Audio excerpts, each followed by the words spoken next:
Good morning. I'm going to do some more Ralph S. Mouse. Sorry, I couldn't find any kitties to show you while I was reading, although they're both watching me, so they may join us. But for now, it's only me. Sorry. All right, let's find out what's happening with Ralph. Chapter 2, Ralph's Decision. After his strenuous night of riding through puddles, fending off his relatives, and trying to repair his motorcycle, I'm going to turn the volume up, and trying to repair his motorcycle and rebuilding his nest, Ralph napped soundly. He was awakened by the angry voice of Mr. Minch, the hotel manager, speaking to Mrs. Bramble, Ryan's mother. "Look at that floor," Mr. Minch was saying. "Disgraceful." "It certainly needs a good cleaning," agreed Mrs. Bramble. "Where's Matt?" demanded Mr. Minch. "Keeping this lobby cleaned is his responsibility." Worried because his friend was in trouble, Ralph peeped out from under the clock and saw Matt, unaware of the manager's displeasure, entering the lobby. "Morning, Mrs. Bramble, Mr. Minch," Matt said. "It sure is pretty outside with the sun shining on the snow and the sky so blue." Mr. Minch ignored his greeting. "Matt," he said, and his voice was stern, "take a good look at this floor.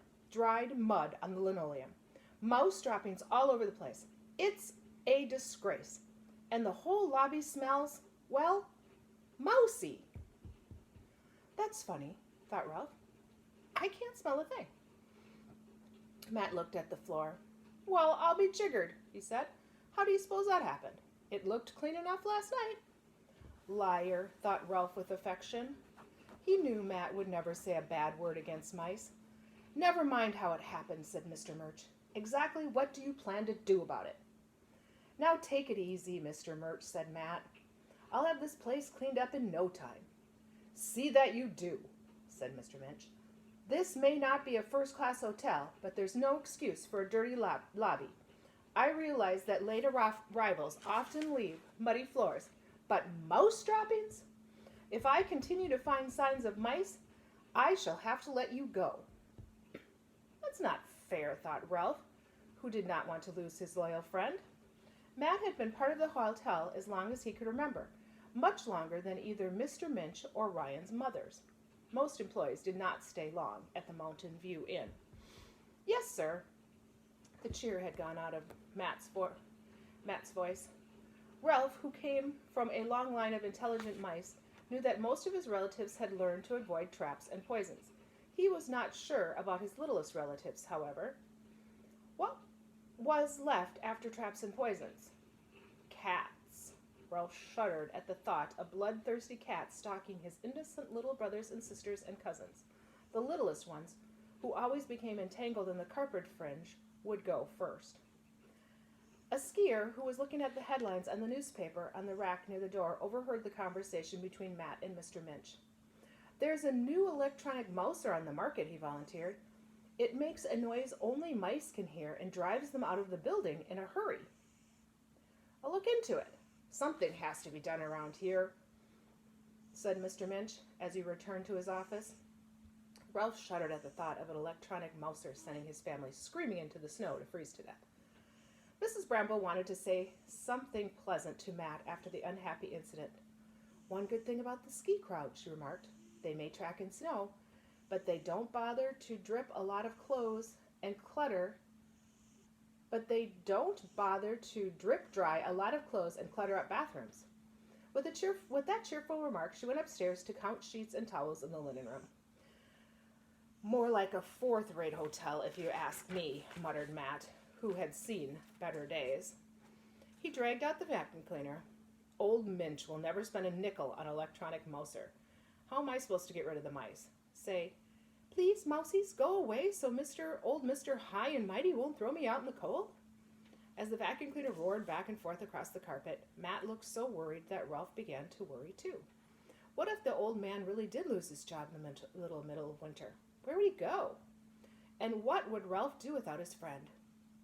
He noticed that in spite of his worries, Matt did not run the vacuum cleaner near the hems of the curtains, the favorite hiding place of mice. Ralph sat back on his haunches and began his morning grooming. As he wiped his paws over his whiskers, he suddenly had the most unhappy thought. He was to blame for Matt's trouble.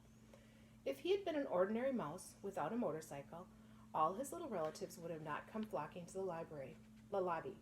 They would have still lived upstairs, snug in their nests behind the baseboards, growing fat on the crumbs from all the food skiers smuggled into their rooms to avoid the dining room prices.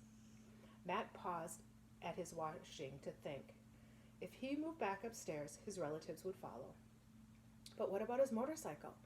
He couldn't leap up a flight of stairs with it. Neither could he leave it behind. Never. If he left it behind, some of his older cousins would grab it and stay in the lobby, at least until they wore it out or wrecked it, and the younger relatives would stay too. What was Ralph to do?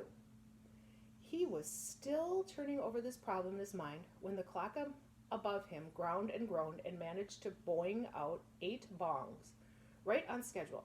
Ryan came running into the lobby, warmly dressed to go to that mysterious place known as school. He was carrying his books and a lunch in a backpack. Ralph admired his waffle stompers. The muddy floor caught Ryan's attention. He studied the mud, and when Matt left to fetch a mop, he got down on the floor in front of the clock and pressed his cheek against the floor so he could speak to Ralph. "I saw your tire tracks," he whispered. "I bet you had a great time last night." "Yeah, except for a bunch of little mice," said Ralph. "What's the matter?" Ryan asked him. "You sound unhappy."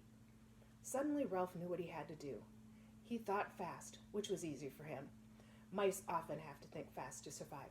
"Look, Ryan," he said, "I'm in trouble, and I don't have time to tell you about it.